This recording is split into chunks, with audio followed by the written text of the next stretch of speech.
A week ago on Shabbat, I had the honor of spending Soda Shishit, the third meal of Shabbat, in the home of the Rebbe of Todas Aron in Mea Shearim.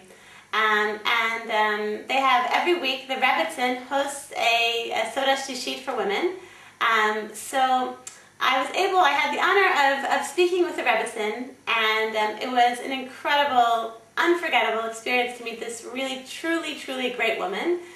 So last week on my blog, then I wrote about meeting the Rebbetzin, and I wrote about her response to a question that I asked her.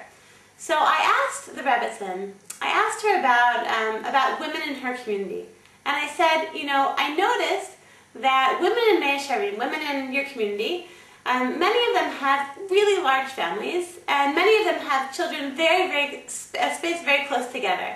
And so I asked Rebbetzin, like, how do you do it? How do women in Mea Shearim, how do they do it? How do they manage? So the Rebbetzin smiled. She said, you can see a mother with 12 kids who is thriving and happy, and she's just, everything's organized, and she's like doing great. And in contrast, you can see a mother with 2 kids who's overwhelmed and struggling, and it's so difficult. She said the key is attitude. She said everything's attitude.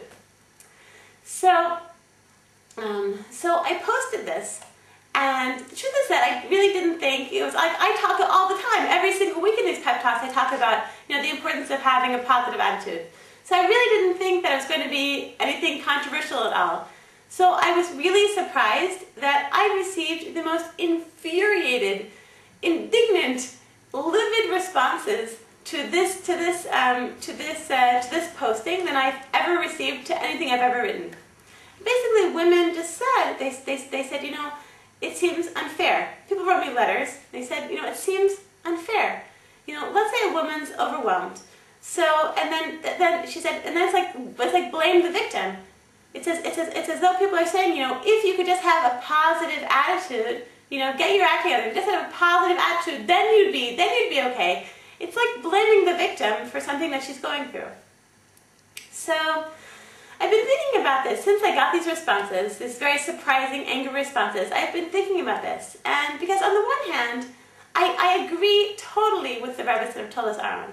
I think it's so true that I think most of us know that positive attitude is so central. It's so central to being a thriving and coping and happy mother. It's so central. I see it in my own lives. I see it from the responses which I get from you moms who watch these pep talks or receive my newsletter. I learned that that having a positive attitude can so improve and so change a woman's life and make it so much better. On the other hand, I believe, and I assume that the Rebbetzin also agrees, that there are limits to positive attitude. There are times when a woman has pushed herself somehow too far, and so that she has to somehow make some changes in her life, she has to make some changes in her situation, and not only in her attitude. So how do you know?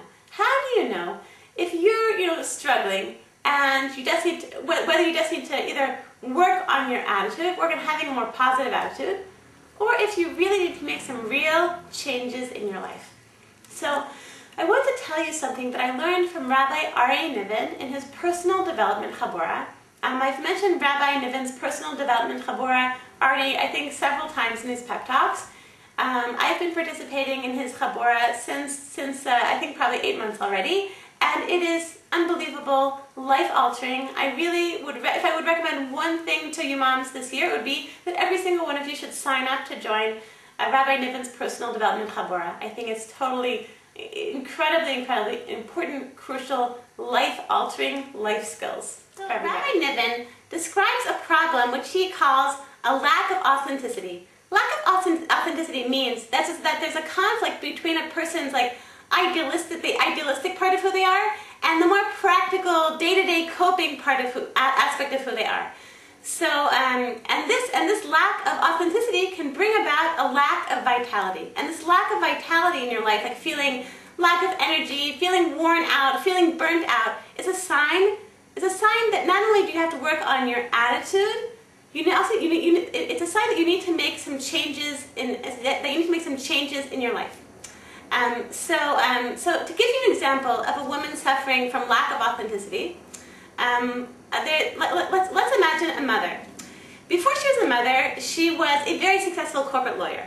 And but then she decides, as soon as she has a child, she decides she's going to be the perfect mother. The perfect mother. So she decides she is going to stay home with the child, she's going to homeschool that child, she is going to do all the cooking, all the cleaning, and never ever, God forbid, bring in a babysitter. However, she's doing everything, she's doing it perfectly. So it might be that in some cases a woman like this will be energized, like she's living up with her idealistic view of what a mother should be. If you think a mother should be like this, but it might be that another woman in this situation, that by trying to be such a perfect mother and never getting any help, so she'll find that she starts getting burnt out. She starts like losing her patience with her kids, and she finds like that actually she's totally losing her vitality as a mother. So if you find this, if you discover that you have an aspect of this lack of vitality, lack of authenticity in your life, what can you do? So Rabbi Niven, he presents 4 steps. The first thing is to think about your life and pinpoint the aspect of your life in which you're feeling this lack of vitality. It might be feeling a lack of vitality in motherhood, a lack of vitality in your marriage, a lack of vitality in your career. The next step is to focus on the struggle.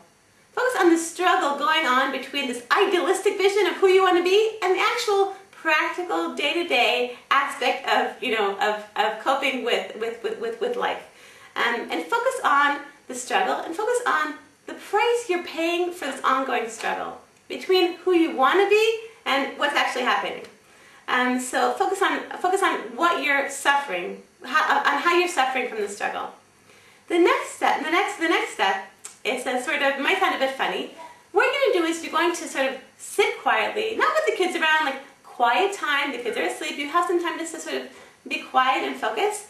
And as you focus on on this struggle, this war going on, in many cases, an idea will just pop into your head.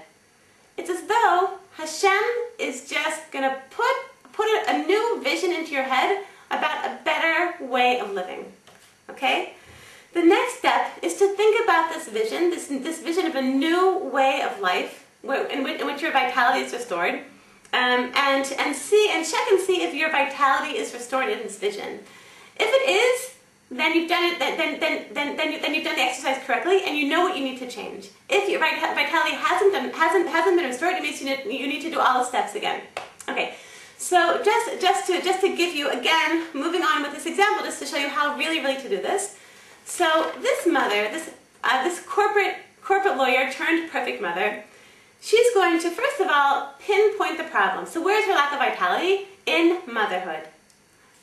The next step is she's going to focus on the struggle. Focus on the struggle between her ideal view of what a mother is and the actual daily, practical coping aspect of who she is.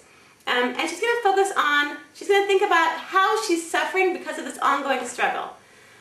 So she's going to think about, the price that her kids are paying because she's burnt out and she's grouchy and she's impatient.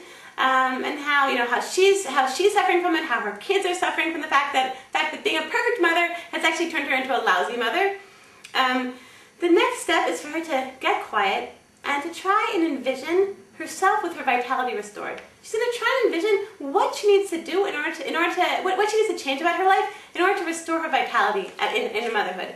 So maybe she'll envision, let's say, getting cleaning help. Maybe she'll envision, getting some babysitting help. Maybe sending her kids out for a few hours a day. Maybe, starting to work part-time or from home. And then the last step is she needs to check and see, okay, if I actually change this in my vision, was my vitality restored or not? And hopefully, if she's done it correctly, if she's done it well, then she will see how her vitality is restored, and she'll understand the aspect of her life which she needs to change in order to restore her vitality.